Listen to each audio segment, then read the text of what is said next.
when you say something and somebody doesn't, or I guess you listen to somebody's feedback and what they've said, you're not certain that it actually correlates with what it is that you said. What you need to do is you owe it to that person to go ahead and ensure that you explain with better clarity. So, to this audience member, I apologize. I don't think I must have clearly explained my position or what it is that I was pointing out in this particular instance. We heard Herman Holst say that PlayStation was committed to at least one single player game each year, which players have come to expect in a timely manner and with the quality that is representative of what it is that they're bringing. Something along the lines of that. But short and sweet, they're going to commit to only at least one game a year. I made a video saying that in that particular area, Xbox has basically destroyed them. Simple. Xbox is coming to the conversation. They bought 3 publishers to kind of back themselves up. Bethesda or ZeniMax, Activision Blizzard King, actually 4. And they're ready to drop more games than PlayStation on any given day. It's that simple. PlayStation cannot keep up with that cadence. It's impossible for them to do so. Everybody knows this. This is actually a fact. However, I'm seeing a comment on that video that makes me scratch my head going, what?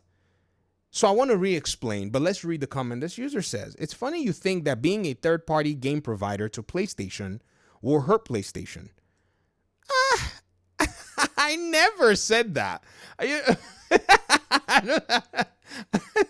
The title of the video says, Xbox leaves PlayStation behind in content delivery. I said Xbox has left PlayStation behind in content delivery. That literally is the title of the video, right? So when did I say that PlayStation was going to be hurt, getting games on their platform? I never said that. What I'm saying is PlayStation is going to fade to irrelevance as they don't have enough games to continue to propagate their brand. It's just that simple. Here's the thing. Gamers are already asking a question as to why in the world they're subscribing to PlayStation's own platform when they're not getting the same benefit that Xbox gamers are getting. Anecdotal evidence is all over the place to see it. This subreddit that was actually put out about a month or 2 months ago at the onset of Expedition 33 launching Oblivion Remaster and also Doom the Dark Ages. 2 of these games, which are from Xbox's own studios, by the way, or Microsoft's own gaming instance, and PlayStation gamers were getting access to these games. The difference was PlayStation gamers were asking, why are we paying full price and also paying PlayStation a subscription fee, while Xbox gamers have the option to play it on Game Pass or pay full price? Their subscription in that tier of, gaming subscription is affording them something that we don't have. And I didn't even point to this I never even bothered dealing with this particular part of the conversation. They said PlayStation just hit record revenue using Xbox and other third-party games, all while selling consoles for profit. Now, while selling consoles for profit, you know that for sure because they've been discounting these consoles. I don't know where y'all are getting that from, but let's just give that and say sure. EA nor Rockstar nor Xbox will hurt PlayStation by putting games on PlayStation unless PlayStation console sales drop. Hold off. No one said that PlayStation selling third-party games is going to hurt them. I think you're basically this might be a method to probably ignore everything that has been said in that business meeting. Here's where I'm coming from. PlayStation fanboys, talking heads, and pundits constantly talked about how great and wonderful the PlayStation exclusives were. They told everybody for years that these exclusives were some of the best games in the gaming industry. They made it kind of a thing to say that Xbox didn't have these kinds of games. Xbox couldn't win Game of the Year awards because they didn't have these kinds of... Remember the GOTY argument? PlayStation has actually put out so many Game of the Year contenders because of these games. It turns out that these games are too expensive for them to make, and they cannot make them at the same cadence because they only have a certain number of developers and have lost a certain number as well. So Xbox has now come in to take over in supplying games to gamers. That's all my video said. I never said anything about the differential about how gamers are going to look at this later down the road, because they will look at it. We've not even gotten there. So what you're doing is you're running interference, right? You're already running interference at what you think is the logical conclusion of what gamers are going to do. Even PlayStation's MAU just went from 97 to 124 million last quarter. You guys are delusional at best. Nobody said anything about their MAUs. In fact, that business meeting made me laugh because I am the one YouTuber that I remember that's made the video that PlayStation should not abandon the PlayStation 4. But in that business meeting, all they kept talking about was how, oh yeah, we got people on the PS4 side to continue, that continue to make us money. When I made the video saying that they needed to stick with the PS4, and I actually got dragged by PlayStation fanboys when I actually made that video. So for you to come here and start saying that I'm delusional or whatever is you not paying attention to the subject matter at hand. Here's the video. My thumbnail, hear me out. I said PlayStation need not abandon the PlayStation 4. I made this video 7 months ago. PlayStation fanboys, you all somehow, you're in a cult of your own personality. You're not even looking at what PlayStation is doing you're not even PlayStation fans. I don't even know how I can even ever call you PlayStation fans. I'm sorry. You've created an entire cult of personality somewhere else that you go sit there and worship. And you're not even paying attention to what PlayStation is doing. I was so shocked that this was, to me, when I saw some of the pushback, because I make like 2 versions of these videos, right? I'll make like 2 versions. I'll see some things. This person says, I disagree.